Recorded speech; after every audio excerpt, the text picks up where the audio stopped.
Hello everyone, नमस्ते। मैं कीर्ति शर्मा आप सभी का पाथ ऑफ ज्ञान में स्वागत करती हूँ।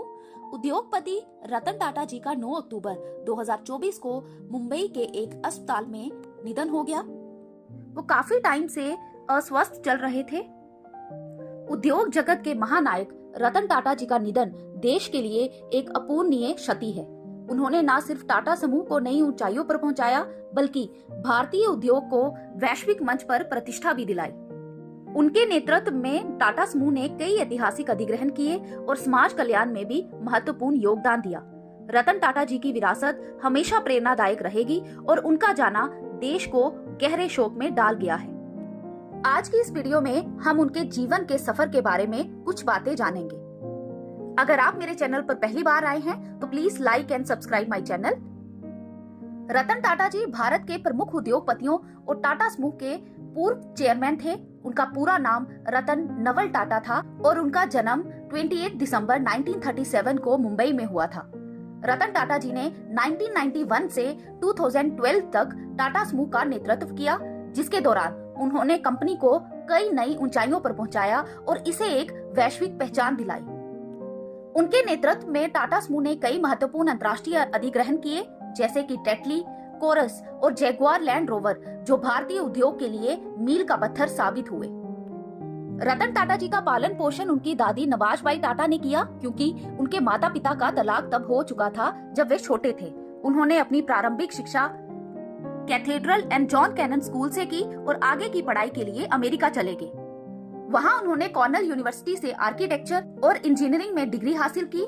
बाद में हार्वर्ड बिजनेस स्कूल से एडवांस मैनेजमेंट प्रोग्राम भी पूरा किया। रतन टाटा जी ने 1961 में टाटा समूह में शामिल होकर अपना करियर शुरू किया। उन्होंने टाटा स्टील के शॉप फ्लोर पर काम करते हुए औद्योगिक अनुभव प्राप्त किया। उन्होंने 1991 में नेल्का यानी national radio and electronics company का प्रभारी बनाया गया, जो उस समय घाटे में चल रही थी। उनके प्रयासों के बावजूद भी कंपनी ज्यादा सफल नहीं हो सकी, लेकिन इससे उन्हें नेतृत्व के बारे में महत्वपूर्ण सबक मिले। 1991 में JRD टाटा के बाद रतन टाटा को टाटा सन्स का चेयरमैन बनाया गया। उन्होंने टाटा समूह के विस्तार के लिए रणनीतिक कदम उठाए, जिसने समूह के कई व्यवसायों को अंतर्राष्ट्रीय बाजार में उतारा। उनके नेतृत्व में टाटा मोटर्स ने टाटा इंडिका और दुनिया की सबसे किफायती कार टाटा नैनो का निर्माण किया। ये उनकी दूरदर्शिता और नवाचार का प्रतीक था।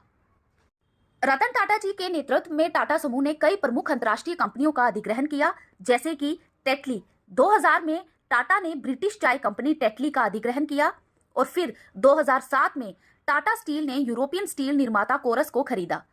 इसके बाद 2008 में टाटा मोटर्स ने ब्रिटिश ब्रांड जगुआर और लैंड रोवर का अधिग्रहण किया। रतन टाटा जी का मानना था कि व्यापार का उद्देश्य केवल मुनाफा कमाना नहीं होता, बल्कि समाज की भलाई में योगदान देना भी होता है। उन्होंने टाटा ट्रस्ट के माध्यम से शिक्षा, स्वास्थ्य और ग्रामीण विकास के क्षेत्र में बड़े पैमाने पर योगदान भी दिया। वे एक परोपकारी नेता के रूप में भी जाने जाते थे और उनकी समाज सेवा की भावना उन्हें उद्योगपतियों की भीड़ से अलग बनाती थी। रतन टाटा जी को कई सम्मानित पुरस्कार भी प्राप्त हुए थे, जिनमें पद्म भूषण और पद्म विभूषण भी शामिल थे। रतन टाटा जी एक बहुत ही सरल और विनम्र जीवन जीते थे। वे अविवाहित थे और जानवरों से बेहद प्रेम करते थे, खासकर कुत्तों से। उन्हें एकांत प्रिय माना जाता था और वे मीडिया की चकाचौंध से दूर रहना ही पसंद करते थे। उनके नैतिक और परोपकारी दृष्टिकोण ने न उन्हें केवल भारत में बल्कि पूरी दुनिया में एक प्रेरणा स्रोत बना दिया था। वे आज भी नई पीढ़ी के उद्यमियों के लिए एक आदर्श हैं। उनकी सादगी, परोपकार और व्यापारिक नैतिकता उन्हें भारत के सबसे महान और सम्मानित उद्योगपतियों में से एक बनाती है। ये वीडियो आपको कैसी लगी प्लीज हमें कमेंट करके जरूर बताएं और ऐसी ही इंटरेस्टिंग वीडियोस के लिए please like, share and subscribe my channel. Thank you so much.